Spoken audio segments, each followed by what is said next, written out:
우리는 지금 포스트 코로나 그 변화의 시대를 살아가고 있습니다.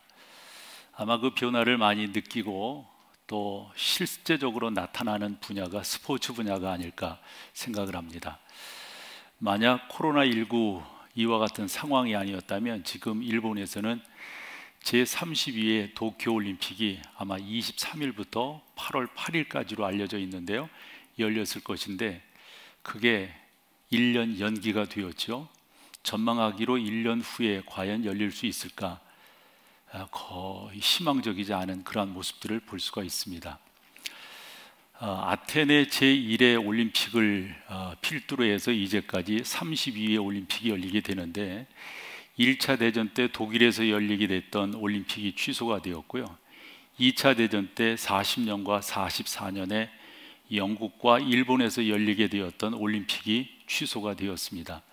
나중에는 그분들이 또 그 나라가 한 번 더 기회를 얻기는 했습니다만 이 코로나19라고 하는 것이 그만큼 우리 가운데 지금 많은 변화를 가져오고 있다 생각을 합니다. K-방역이라고 하는 게 우리뿐만 아니라 많은 나라에도 좋은 사례가 되고 있듯이 우리나라에 예를 들어서 야구, 그 다음에 축구, 관중 없이 진행하는 이런 부분들이 특별히 야구 같은 경우는 ESPN을 통해서 참 많은 나라에 중계가 되고 있는 것을 들어서 알고 있습니다. 어쨌건 이만큼 변화된 시대 속에 우리가 살아가고 있습니다. 어느 분은 그런 얘기를 하더군요. 지금 즐길 것이 없는데 손흥민 선수로 말미암아 그래도 이와 같은 때를 보낼 수 있어서 참 좋다, 고맙다 이런 말을 하더라고요. 영국 같은 데도 그 프리미어 리그가 그렇게 오픈되게 되는 데는 우리나라의 하나의 선례도 좋은 영향력을 미쳤다라고 생각합니다. 이렇게끔 보면은 스포츠 쪽에서 이야기를 할 때 아마도 축구를 이야기할 수가 있겠고 그 축구에는 펠레라고 하는 흔히 축구 황제 이런 식의 이야기를 합니다. 저분을 빼놓고 이야기하기가 곤란할 거예요. 저분은 18살에 브라질 명문 산토스 팀에 입단을 해서 매해 90골 이상씩, 그래서 저분이 기록과 비공인 기록까지 다 합쳐서 1200골 이상을 넣었다고 하니까 이게 보통이 아니거든요. 2위로 달리고 있는 선수가 저분의 반 정도를 골을 넣고 있으니까 펠레라고 하는 선수가 어느 정도 골을 넣었는지를 우리는 알 수가 있을 겁니다. 그런데 저분의 일대기가 기록된 책이 하나 나왔어요.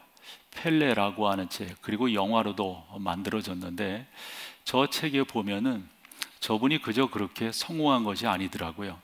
저분에게는 신체적으로 참 어려움이 있었는데 아주 심한 난시가 있었어요.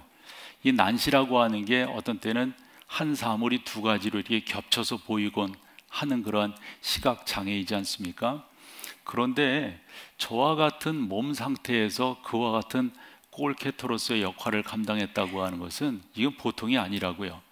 질문을 했어요. 어째서 그런 몸 상태에서 그런 시각을 갖고 또 시력을 갖고 그렇게 귀한 역할들을 감당할 수 있었느냐? 그때 이분의 대답이 나에게는 눈은 그랬는지 모르지만 하나님께서 남다른 감각을 주셨습니다. 되게 브라질이 캐톨릭 쪽이 많은데 이분은 개신교인이시더라고요. 그래서 하나님께서 자기에게는 남다른 감각을 주셔서 그 감각으로 이 역할들을 감당할 수 있었노라. 참 감각이라고 하는 게 참 놀라운 것 같아요. 운동선수들이 종종 뭐가 잘 될 때는 오늘따라 뭐가 크게 보인다 이런 표현을 하잖아요. 예를 들어 골프를 잘하는 분들도 보면 오늘따라 홀컵이 크게 보여요. 농구를 잘하는 분들도 보면은 오늘따라 바스켓이 크게 보인다고. 야구에서 좋은 타율을 기록하는 분들을 보면 그날따라 야구공이 수박만큼 크게 보였다, 뭐 이런 표현들을 하는 것을 보면 이 감각이라고 하는 게 운동선수들에게 무시할 수 없는 일인 것을 알게 됩니다. 중국 혁명의 아버지라 일컫는 손문이라고 하는 분이, 이분은 중국의 지금 삼자 정신의 근간을 이룬 분으로 알려져 있는데 이분이 사람을 이렇게 봤더니 한 세 종류의 사람이 있더라 이렇게 이야기를 했어요. 그 그 하나는 선지성각자적인 사람이다 하는 거예요. 언제나 먼저 생각하고 먼저 알고 먼저 깨닫고 그리고 먼저 행동하는 그런 사람이 있다는 거죠. 그 다음에 후지후각적인 그런 사람이 있다고 그랬어요. 그 말은 경험을 하고 난 다음에 깨닫는 사람이다 하는 말이더라고요. 세 번째 이야기는 짐작하시겠습니다만 부지부각적인 사람이다. 경험을 했지만 그것이 무엇을 의미하는지, 무엇을 뜻하는지 알지 못하는 사람이다, 이런 말이 되겠죠.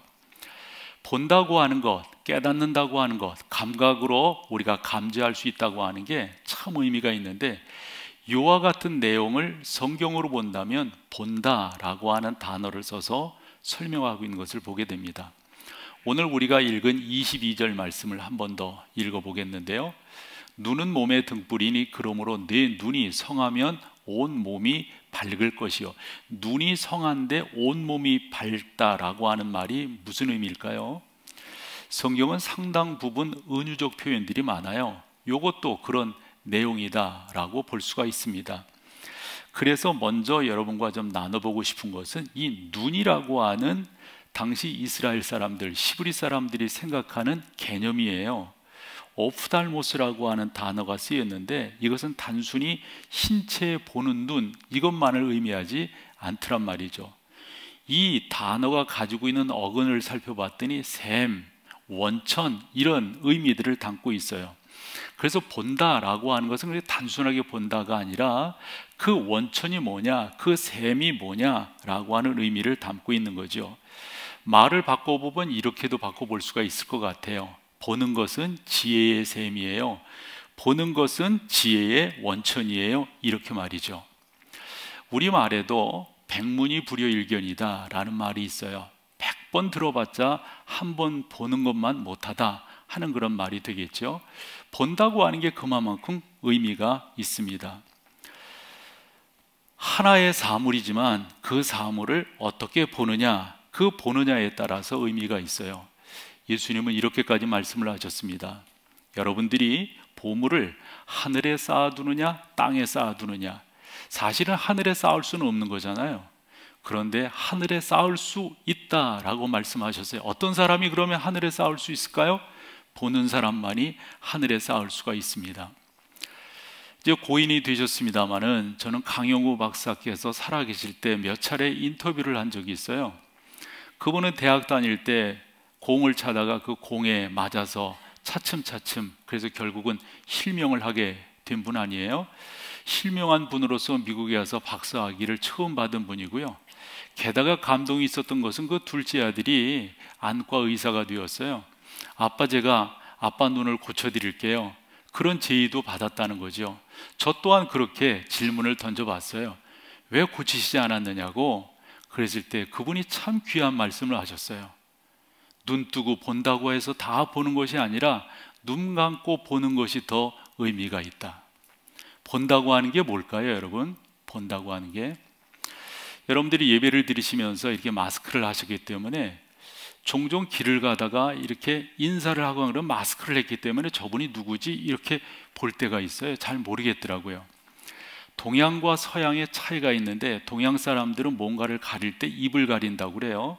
그래서 마스크를 이렇게 하니까 잘 모르는 거죠. 서양 사람들은 뭔가를 가릴 때 눈을 가린다고 그래요. 그래서 여러분들이 아시는 배트맨이라든가 쾌골 조로 같은 그러한 영화 같은 걸 보면은 눈을 가린 것을 보게 되고, 서양 사람들이 나름대로 가면 무도회를 하게 되잖아요. 그러면 가면 무도회를 할 때 어디를 가리게 되나요? 눈을 가리는 것을 볼 수가 있어요.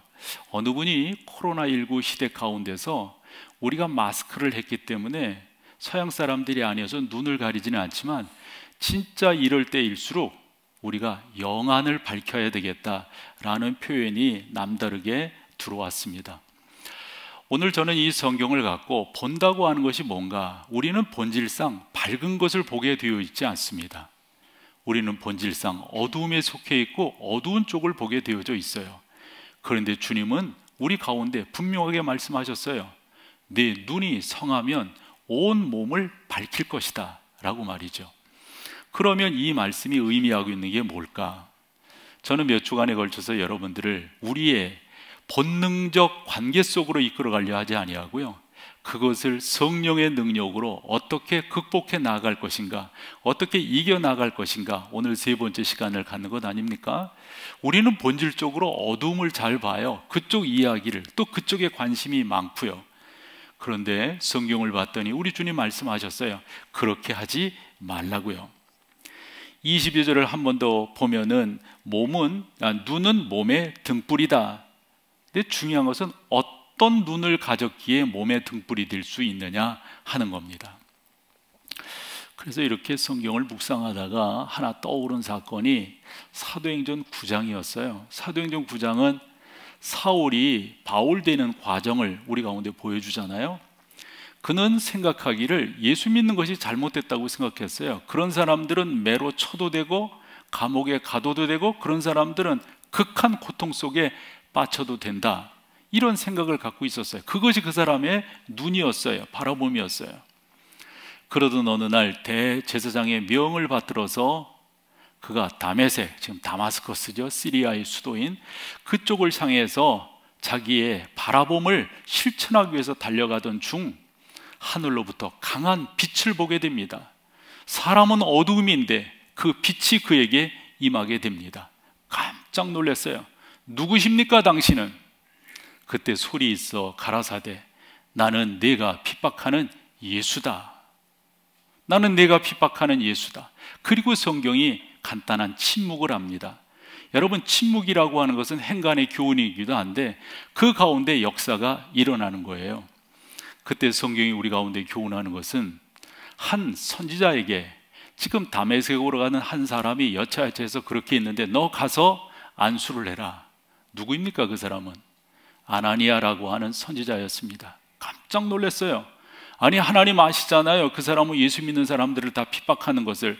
나 거기 가면 그 사람한테 혼나야 어찌 돼요? 뭐 이런 식의 이야기를 했던 것 같아요. 성령께서 명령하시는 것을, 성령께서 옳다고 하신 것을, 성령께서 가라고 하는 것을 내가, 그래서 아나니아가 가는 것 아닙니까? 가서 그에게 안수를 합니다. 안수를 할 때 사울입니다. 그에게 놀라운 현상이 하나 나타나는데 그것은 읽어보고 조금 더 나눠볼게요. 사도행전 9장 18절입니다. 같이 읽어보죠. 시작. 즉시 사울의 눈에서 비늘 같은 것이 벗어져 다시 보게 된지라. 일어나 세례를 받고. 그런데요, 즉시라고 하는 말이 뭘까요? 저는 저 즉시는 앞에 있는 내용이잖아요. 어떤 행위잖아요. 그 행위는 바로 아나니아가 사울, 이제 나중에 바울이죠, 그에게 안수를 했을 때라고 생각해요. 그러고 나니까 즉시 나타난 현상이 그의 눈에서 뭐가요? 여러분, 사람의 눈에서 비늘 같은 것이 벗겨진다고 하는 게 뭘까요?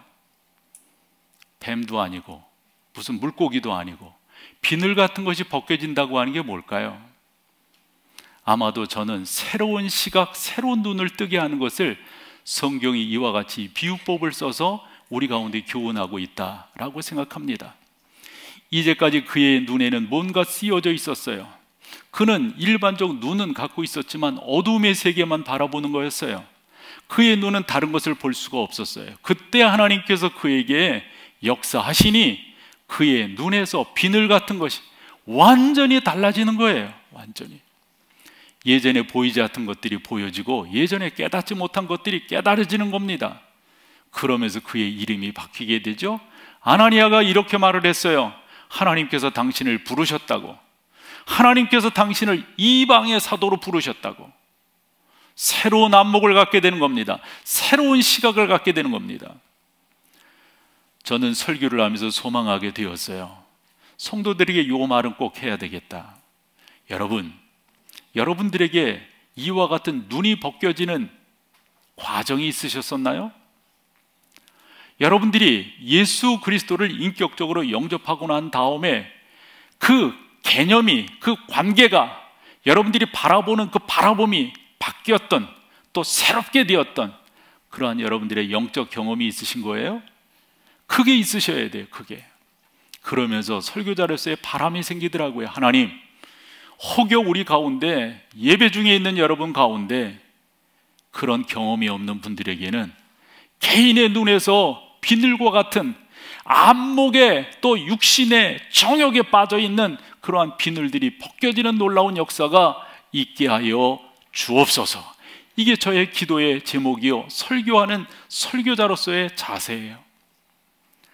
소망의 여러분, 한 번 벗겨진다고 되어지는 게 아니라고요. 계속해서 내 눈에 씌어진 것들이 벗겨지고 내 눈을 가리고 있는 것들이 자꾸 벗겨져서 성경에 봤더니 성해졌다, 온전해졌다, 이렇게 설명되고 있는 것을 보게 되는데, 저는 여러분들이 그렇게 되기를 바라요. 주님께서 이와 같은 유의 말씀들을 여러 가지로 하셨는데 누가복음 11장에 있는 말씀이 제일 좋아요. 그래서 여러분과 같이 읽어보려고 하는데 33절에서 36절까지 좀 긴 말씀이지만 금방 들은 설명들을 토대로 해서 읽어 나가시면 의미가 새롭게 다가오리라 생각합니다. 같이 읽어보죠. 시작. 누구든지 등불을 켜서 움속에나 말 아래에 두지 아니하고 등경 위에 두나니 이는 들어가는 자로 그 빛을 보게 하려 함이라. 내 몸의 등불은 눈이라. 내 눈이 성하면 온 몸이 밝을 것이요 만일 나쁘면 내 몸도 어두우리라. 그러므로 내 속에 있는 빛이 어둡지 아니한가 보라. 마지막 36절.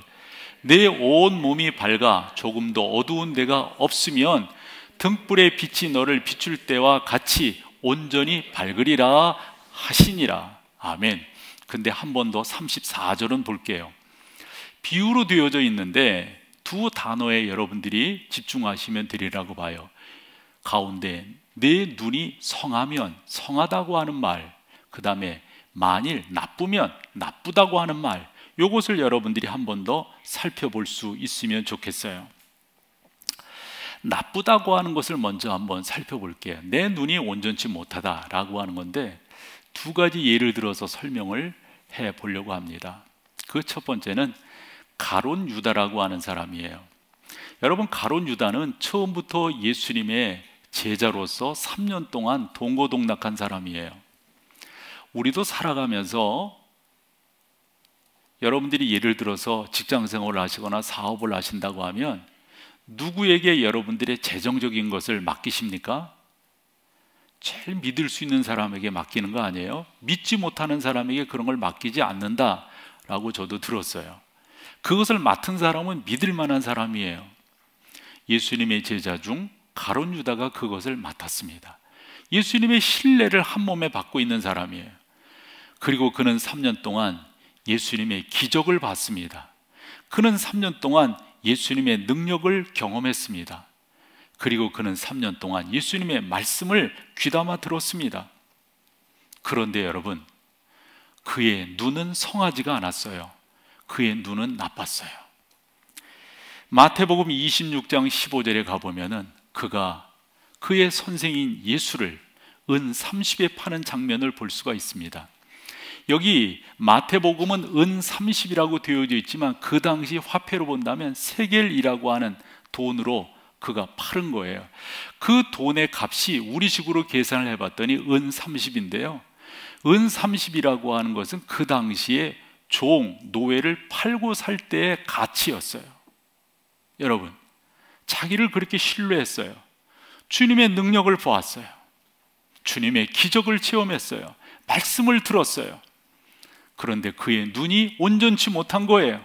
그러니까 그의 선생을, 그의 스승을 은 30, 그저 종, 노예 거래하듯이 그렇게 거래를 했단 말씀이죠. 눈이 어두워지니까 그 정도로밖에 못 보는 거예요. 눈이 가려워지니까 볼 것을 못 본단 말이죠. 그리고 또 하나는 마태복음 14장과 마가복음 6장에 기록된 그 내용인데, 오병이어의 경험을 한 그 당시 사람들이 이 정도뿐이라고 하면 우리의 왕으로 세워도 조금도 부족함이 없겠다. 저분이 우리의 왕이 되면 우리의 배고픔은 다 해결할 수 있겠다 싶어가지고 예수님을 왕으로 세우자고 사람들이 그냥, 그때 예수님께서 이 땅에 왕이 되기 위해서 오신 것은 아니잖아요.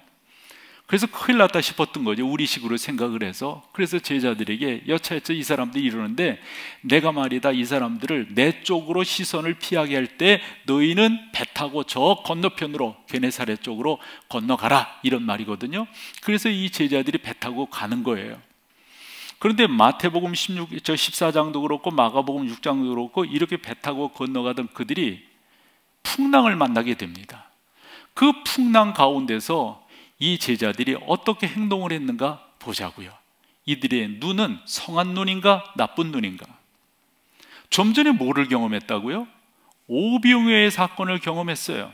뿐만 아니라 그 앞에 수많은 경험들을 했습니다. 그런데 어찌하여 그들의 눈은 계속해서 갇혀 있단 말입니까? 어떻게 그들의 눈은 계속해서 닫혀 있단 말입니까? 어찌해서 그들의 눈은 계속해서 어두워져 있단 말입니까? 능력의 예수님을 왜 바라보지 못한단 말입니까? 마가복음 6장으로 보면 그때 우리 주님께서 그와 같은 제자들을 보시고 급하게 달려오시는 것을 볼 수가 있어요. 이 보셨다라고 하는 이 단어도 있잖아요. 되게 의미가 있어요. 에이도라고 하는 그 돌은 어쩌다가 이렇게 딱 보신 게 아니라 처음부터 보고 있는 거예요. 처음부터. 왜 보셨을까요? 저들이 어떠한 자세를 취하는가? 아마도 풍랑일 것인데 그 풍랑 가운데 저들의 눈은 어떠한 눈이 될 것인가? 우리 주님께서는 보고 계셨다고요. 그때 그 제자들이 그렇게 못하자 이제 바다 위를 걸어서 물 위를 걸어서 우리 주님이 오시는 거예요. 그때 제자들 어떤 눈이었어요? 성한 눈이었어요? 나쁜 눈이었어요? 예수님이 그렇게 걸어오시는데 뭐라고 말하던가요? 유령이다! 우리 식으로 말하면 귀신이다! 이런 말이에요. 주님을 주님으로 바라보지 못하는 제자들, 놀라운 역사들을 경험했지만 그 경험한 것이 조금도 그들에게 영광과 역사와 능력을 발휘하지 못하는 그와 같은 모습들, 지속적으로 영적인 영안이 열리지 아니하니까 바라볼 것들을 바라보지 못하는 거죠. 저는 요즘에 그 솔로몬에 대한 생각을 좀 더 많이 하는데요, 솔로몬이 저에게 남다른 것은 이제 이렇게 생각하는 거예요. 그냥 여타 사람이 그런 말을 했다면 뭐 좋아요, 하나님께서 하신 말씀이니까 이렇게 받아들이겠지만, 솔로몬은 누구보다도 부귀영화를 경험한 사람이잖아요. 이런 양반이 나중에 이제 나이가 들어서 딱 생각을 해볼 때 내 아들과 내 딸들은, 내 자식들은 그렇게 살아서는 안 되겠다 깨달은 거예요. 그래가지고 그가 글을 남기는데 그냥 글이 아니라 성령에 감화 감동된 글을 남겨요. 그것이 전도서고 그것이 잠언이에요. 그런데 전도서도 참 의미가 있지만 잠언에 보면 교훈적인 이야기를 참 많이 쓰는데, 저는 이 말씀을 종종 암송을 하죠. 그리고 여러분들에게도 소개를 여러 번 했어요. 이 솔로몬이 하는 말이 뭐냐면 누가 의인이냐 이거죠. 누가. 그리고 또 누가 악인이냐 이거죠. 누가. 오늘 성경에 비추어서 이야기를 한다면 누가 좋은 눈을 갖고 있고 누가 성한 눈을 갖고 있고 누가 나쁜 눈, 옳지 못한 눈을 가지고 있느냐, 이것을 솔로몬이 나중에 멋지게 설명을 해요. 여러분과 같이 읽을 때 소망하세요. 여러분, 나는 성한 눈을 가져서 나는 의인의 반열에서 이와 같은 역사를 경험해야 되겠다. 절대적으로 나는 악인 것 같은 이런 모습이 나뿐만 아니라 내 자식 때에도 이런 일들이 있어서는 안 되겠다. 이렇게 여러분들이 결심하시고 이 성경을 한 번 더 볼 수 있기를 바라요. 잠언 4장 18절 19절입니다. 먼저 18절을 보죠. 시작. 의인의 길은 돋는 햇살 같아서 크게 빛나 한낮의 광명에 이르거니와 악인의 길은 어두움 같아서 그가 걸려 넘어져도 그것이 무엇인지 깨닫지. 참 여러분, 먼저 18절 한 번 더. 옛날 제가 읽은 성경 개역 성경으로 외워본다면 의인의 길은 돋는 햇볕과 같아서 점점 빛나 원만한 광명에 이르거니와, 이게 무슨 의미냐면 중천에 떠있는 햇살과 같으다, 태양과 같으다 이거예요. 의인은. 그런데 그 앞에 무슨 설명이 있습니까? 돋는 햇살과 같아서. 다음 19절로 봐봐요. 악인은 어때요? 어두움과 같아서. 이게 여러분 오늘 주님께서 말씀하시는 이 마태복음 6장 22절 23절 이것과 다를 게 뭐가 있어요? 똑같죠. 그렇죠? 저는 여러분들이 의인의 눈을 갖고 햇볕, 하나님의 역사하심, 주의 인도하심을 바라보는 여러분들이 되기를 축원합니다. 그것이 저의 설교의 목적이에요. 함에도 불구하고 우리는 왜 계속해서 어둠을 보게 되는가? 왜 옳지 못함을 자꾸 보게 되는가? 참 귀한 크리스찬 심리학자입니다. 아일리스 컬리라고 하는 이 심리학자가 현대인들을 이렇게 분석을 해봤더니 현대인들의 특징이 다름이 아니라 평안이 없다는 거예요. 왜 평안이 없을까? 여러분, 저는 그렇게 생각을 해요. 예수 그리스도를 믿는 하나님의 사람들의 특징 중에 하나는 평안을 누리는 거예요. 평안이 여러분들을 지배하시는 거예요. 예수 그리스도 그 성령의 역사가 아닌 사람들은 평안이 지배하지를 않아요. 사실 세상도 우리 가운데 평안을 주지요. 우리가 흔히 그런 표현을 합니다. 팍스 로마나 그 다음에 샬롬, 다 평안을 이야기합니다. 그러나 현격한 차이가 있어요. 뭐죠, 여러분? 세상이 주는 것은 단순해요. 잠깐이에요. 오래가지 않아요. 하나님이 주시는 것은요, 오래가요. 영원한 것입니다. 그래서 우리 주님은 평안을 말씀하실 때, 이것도 여러분들과 많이 암송한 성경인데 요한복음 14장 27절입니다. 같이 한번 읽어보시죠. 시작. 평안을 너희에게 끼치노니 곧 나의 평안을, 그 다음이 중요합니다. 내가 너희에게 주는 것은 뭐예요? 세상도 평안을 준다는 거예요, 안 준다는 거예요? 주는데 내가 주는 것은 세상이 주는 것과 같지 않다는 거예요. 나는 이게 소망이 돼요. 나는 이것을 찾고 싶어요. 이것을 누리고 싶어요. 여러분, 목사 혼자 그래서 되겠어요? 여러분들도 세상이 주는 평안이 아니라 하나님께서 주시는 예수 그리스도의 그 놀라운 은혜, 요즘 우리가 새벽 시간에 살펴보듯이 하나님의 사람 사도 바울이 너무도 감동적이에요. 저는 로마서 1장 16절이 나는 복음을 부끄러워하지 않는다 선언을 해버려요. 여러분, 그 당시 예수 믿는 사람들은 갖가지 어려움을 겪었어요. 그런데 바울은 딱 말하는 거예요. 나는 복음을 부끄러워하지 않는다. 왜요? 복음에는 하나님의 의가 나타났기 때문이다. 이 복음만이 나를 살릴 수 있다고 하는 분명한 진리적 깨달음이 있었어요. 그는 분명했습니다. 예전에 나는 어둠을 쫓아다녔던 사람이었다. 그러나 아까 읽었잖아요. 사도행전 9장 18절. 내 눈에서 비늘과 같은 것이 벗겨지고 난 다음에 내가 바라보는 가치관은 확실히 달랐다.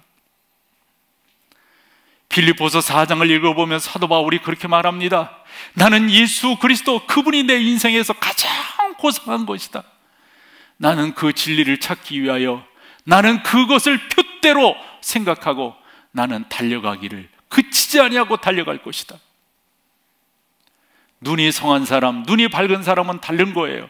예수 그리스도의 평안이 지배하는 사람은 다른 거예요. 그런데 아이리스 컬리라고 하는 심리학자는 왜 세상 사람들은 평안이 없다라고 단정을 하고 있을까요? 이유가 어디에 있을까요? 그래서 그분의 주장을 쭉 봤더니 평안이 없는 이유 3가지를 요약해 볼 수가 있었어요. 그 하나는 불안함이었습니다. 불안함이 왜 생기는가 봤더니 미래에 대한 불확실이 사람들을 불안하게 하더라 하는 거죠.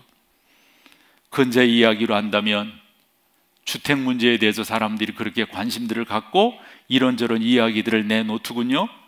정치가 어떠느니, 주변이 어떠느니, 코로나19의 경제가 어떠느니, 이와 같은 우리의 바라봄의 시각의 한정됨이 우리를 불안하게 만들어 주더라 하는 거죠.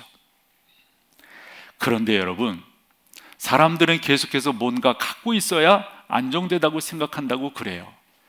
예를 들어서 은행에 잔고가 많아야 안정이 있다고 생각한다는 거예요. 그런데 여러분, 진짜 그런가요? 우리 어려서부터 했던 찬송이 있어요. 주일학교 때부터 했던 찬송이 있어요. 저 어렸을 때부터 했던 찬송이에요. 이상하다 동전하니 쓰고 빌려주면 뭐죠? 풍성해져. 근데 이상한 게 있어요. 자꾸 움켜쥐면 어떻게 된다고요? 이상하게 없어진다는 거예요. 우리는 이 세상을 살아가면서 왜 불안해야 하는가? 이 세상 것이 나의 평안을 지켜준다라고 생각하기 때문에 계속해서 불안할 수밖에 없다는 거죠. 이 컬리 박사는 두 번째로 사람들이 불안해하는 이유는 적개심 때문이다 라고 말을 했어요.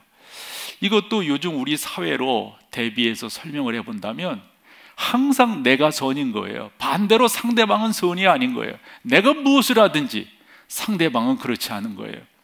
그러한 대결 구도로 가다 보니까 적개심이 우리 가운데 더 많아지게 되는 거죠. 또 하나는 사람들이 힘을 너무 의지하게 되기 때문에 이와 같은 평안함이 없다. 그 힘이라고 하는 것은 이 재물적인 것도 있지만 나를 지켜주는 어떤 것들, 이런 것들, 뭐 국가의 힘이라든가 뭐 이런 여러 가지들 생각해 볼 수가 있잖아요. 성경은 그와 같은 눈은 건강한 눈이 아니라고 그랬어요. 다르게 표현하면 그와 같은 눈은 나쁜 눈입니다. 그러면 이 나쁜 눈을 성경은 뭐라고 말씀하고 있는가? 다른 데서 성경을 읽음으로 그 교훈을 한 번 더 생각해 보려고 하는데, 누가복음 11장 34절입니다. 그때 우리 주님 뭐라고 말씀하시는가 한번 읽어보세요. 내 몸의 등불은 눈이라. 내 눈이 성하면 온몸이 밝을 것이요. 그 다음에요, 만일 나쁘면 내 몸도 어두우리라. 야, 나쁘면, 나쁘다라고 하는 저 단어가 가지고 있는 그 나쁘다라고 하는 이 포네로스라고 하는 이 단어가 가지고 있는 의미가 뭔가 봤더니 두 가지를 유추해낼 수 있더라고요. 그 하나는 편시입니다. 한쪽만 바라보는 거, 흘기는 눈입니다. 사진 하나 그림 하나 보여줘 보세요. 저 여인의 초점을 한번 봐보세요. 어디를 향해 있습니까? 한쪽만 바라보는 것입니다. 한쪽만 보다 보니까 건강한 눈을 가질 수가 없는 거죠. 이것은 균형이 잡히지 않았다라고 하는 또 하나의 교훈입니다. 균형 감각을 갖고 볼 줄 모르는 그러한 나의 입장이라고 한다면 그것은 나쁜 눈이 되는 거죠. 그러다 보니까 평안이 없는 거예요. 어느 분의 표현을 그대로 인용을 해보면 이렇습니다. 나무는 보지만 숲을 보지 못한다. 새는 보는데 새를 먹이시는 하나님을 볼 수 없다. 넓은 세계를 보면서 감동은 하지만 이 모든 것들을 창조하신 그 거룩하신 하나님을 보지 못한다. 바로 이것이 다른 무엇보다도 한쪽만 보는 나쁜 편시입니다. 그것을 성경은 나쁘다라고 말을 했어요. 나쁘다라고 하는 저 말 가운데 또 하나의 의미는 겹쳐본다, 오버랩해서 본다라고 하는 의미입니다. 24절로 한번 가볼게요. 24절로 우리 주님께서 우리가 23절까지를 본문으로 봤잖아요. 24절에 나쁜 눈을 이야기하는 거예요. 같이 읽어봐 보세요. 시작. 한 사람이 두 주인을 섬기지 못할 것이니, 그러니까 두 주인이라고 하는 것은 나쁜 것의 두 번째 의미가 뭐라고요? 서로 겹쳐서 오버랩해서 본다고 하는 거잖아요. 두 주인, 한 번은 여기를 봤다, 한 번은 저기 봤다. 어떤 때는 그것을 겹쳐서 이렇게 안 된다는 거예요. 못할 것이니 계속 같이 읽어보죠. 혹 이를 미워하고 저를 사랑하거나 혹 이를 중히 여기고 저를 경히 여김이라. 왜냐? 겹쳐서 보기 때문에. 이게 나쁜 눈인 거예요. 너희가 하나님과 재물을 겸하여 섬기지, 근데 우리는 그렇게 하려고 그러잖아요. 이 나쁜 눈을 가진 거란 말이죠.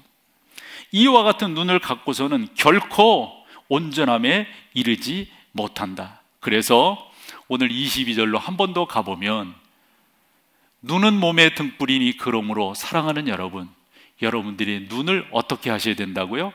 성한 눈이 되게끔 하셔야 된다. 이 하플로스라고 하는 이런 말입니다. 이 성한 눈이라고 하는 이런 말은 다른 게 아니라 초점을 정확히 맞춰야 된다 하는 거예요. 사진 두 가지가 있죠.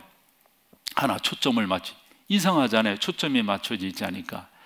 초점이 맞춰지는 것이 뭔가 그 다음 사진을 통해서 볼 수가 있어요. 하나는 똑같은 거지만 저렇게 흐릿합니다. 저것은 성한 눈이 아닙니다. 두 번째 보여지는 거, 제가 보기에 오른쪽으로 보여지는 게 바로 성한 눈이 교훈하고 있는 그러한 내용입니다. 올바르게 볼 줄 아는 것, 올바르게 볼 수 있는 것, 이것이 여러분 우리 가운데 무엇보다도 중요합니다. 하나의 예를 들고 마치도록 할게요. 요한복음 9장에 가보면 맹인 한 사람이 등장을 합니다. 이 사람은 날 때부터 시각장애를 갖고 있었어요. 그러던 어느 날 예수님을 만나게 되고, 네가 낫기를 원하느냐? 예, 낫기를 원합니다. 믿음의 반응을 보일 때 우리 주님께서 흙을 이겨가지고 그 눈에 부딪히면서 기도하시니 그가 눈을 뜨게 되었다 하는 그런 내용입니다. 그런데 이 사람이 눈을 뜨게 된 것 가지고 당시 바리새인들과 옥신각신함이 생기게 되었어요. 여러분, 이 바리새인들은 같은 현상인데 정확하게 나타나는 건데 왜 그것을 정확하게 못 볼까요? 간단합니다. 나쁜 눈이기 때문에 그렇습니다. 성한 눈을 가지면 옳게 볼 수가 있어요. 그래서 여러분과 몇 구절을 같이 읽어보기를 원하는데, 먼저 요한복음 9장 13절입니다. 같이 읽어보죠. 시작. 그들이 전에 맹인이었던 사람을 데리고 바리새인들에게, 전에 맹인이었던 사람, 그러고 보면 지금 눈을 뜬 겁니까? 안 뜬 겁니까? 눈을 뜬 거예요. 그러니까 그 사람들이 오해를 하는 거지. 이 사람이 예전에 이거 너 여기서 눈 감은 척 안 보이는 척 하면서 여기서 구걸하는 거 잘, 그래가지고 이제 그 바리새인들에게 데리고 간 거예요. 요와 같은 상황 속에서 우리 주님께서 이제 그를 고치시고, 이제 문제가 생기는 게 15절입니다. 15절을 한번 우리 같이 읽어보죠. 시작. 그러므로 바리새인들도 그가 어떻게 보게 되었는지를 이제 묻는 거예요. 그랬더니 이 사람이 뭐라고 말해요? 그 사람은 누굽니까?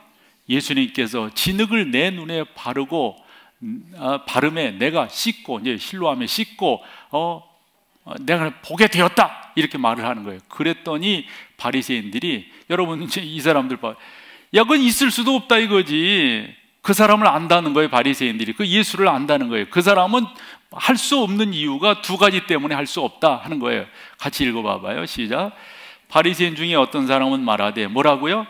이 사람이 안식일을 지키지 아니하니 하나님으로부터 온 자가, 안식일도 지키지 않는 그런 사람이 무슨 일을 할 수 있겠느냐? 요게 하나고, 두 번째로는 어떤 사람은 말하되, 죄인으로서 어떻게 이러한 표적을, 아니 그가 죄인인데 무슨 이런, 아니 지금 맹인이었던 사람이 눈을 떴는데 그걸 보면서 아니니 기니, 복잡해졌습니다. 똑같은 상황이 이루어졌는데 한다 못한다, 된다 안 된다, 이런 사람들은 나쁜 눈을 가지고 있는 것입니다.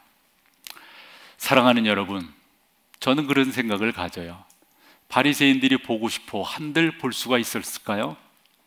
예수 그리스도를 믿지 않는데, 성령의 인도하심을 받지 않는데 볼 수가 없었을 거라 생각을 합니다. 이사야서 6장에 가보면 하나님의 사람 이사야가 성령 하나님께서 그의 눈을 열어주시니 하늘 보좌를 보는 경험을 하게 됩니다. 정말 놀라운 일입니다. 열왕기하 6장에 가보면 아람 군대가 이스라엘을 쳐들어왔어요. 그리고 그 이스라엘 가운데서 여러 가지 일들을 하게 될 때 이 엘리사의 사환이 큰일 났다 싶어가지고 엘리사에게 가서 이런저런 말들을 많이 하는 거예요. 큰일 났다고. 그런데 어떻게 해서 선지자님은 이렇게 평안하시냐고. 그때 엘리사가 그 사환을 위해서 기도를 합니다. 기도를 하니까 어떤 일이 벌어지는가 한번 우리 보시죠. 그 눈이 열리는 거예요. 눈이 열리는 거. 같이 한번 읽어보세요. 시작. 기도하여 이르되 여호와여 원하건대 그의 눈을 열어서 보게 하옵소서 하니 여호와께서 그 청년의 눈을 여심해 그가 보니 뭐를 봅니까? 불말과 불병거가 산에 가득하여 엘리사를 둘러 진치고 있는 것을 보게 되는 거예요. 소망해요, 여러분. 우리는 세상 사람들이 보지 못하는 것을 보는 사람들이고요, 세상 사람들이 믿지 못하는 것을 우리는 믿고 사는 사람들이에요. 우리도 예전에는 사울이었어요. 우리도 예전에는 맹인이었어요. 우리도 예전에는 이 엘리사의 종처럼 이렇게 어두운 사람이었어요. 나쁜 눈을 가지고 있었어요. 그런데 예수 그리스도를 믿음으로, 복음을 받아들임으로 우리가 새로운 세계를 보게 되었습니다. 주 예수 그리스도가 나의 구주라고 하는 이 놀라운 복음을 나는 마음의 눈을 열어서 받아들이게 되었어요. 수많은 사람들은 죽으면 끝이지 뭐 이렇게 생각하고 그렇게 바라보고 달려가고 있지만 우리는 천국이 있다고 하는 것을 믿게 되었어요. 지금도 전능하신 하나님께서 우리를 돕고 계시다고 하는 것, 성령 하나님께서 보혜사로 지금도 우리와 함께 계시다고 하는 것을 우리는 바라보고 믿고 그 가운데 힘을 얻어 평강을 누리고 있다고요. 사랑하는 여러분, 혹여 여러분 가운데 아직도 눈에 다른 것이 씌어져 있나요? 보아야 될 것들을 보지 못하고 있나요? 사도 바울의 눈에서 벗겨졌던 비늘 같은 것들이 여러분 가운데도 벗겨지는 역사가 있어서 혹여 나쁜 눈이었다면 좋은 눈으로 변화되는 그런 놀라운 역사가 있기를 축원합니다. 자리에서 일어나서 우리 찬양으로 주 앞에 고백하며 나아가겠습니다. 나의 주님께 찬양 드리며 그 크신 사랑 주님께 감사해. 어둠 속에 찾아오셔서 어둠 속에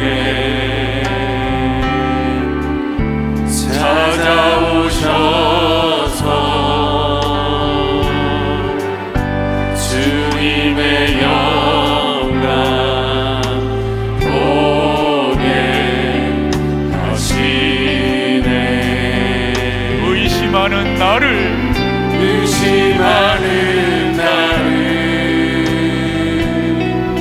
손 내밀어 잡아주시네. 두려운 맘 내려놓고 주 바라봅니다.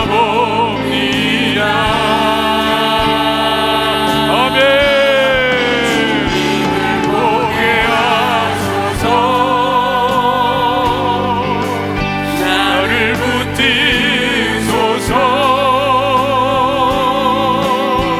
내 뜻과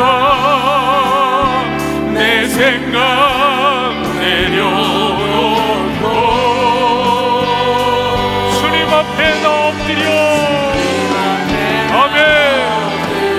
할렐루야. 주의 음성 기다리니 나를 부르실 때 믿음으로 걸어라. 주님을 보게 하소서. 아멘. 주님을 보게 하소서. 나를 붙드소서.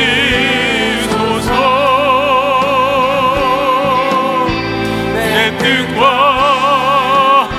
내 생각 내려놓고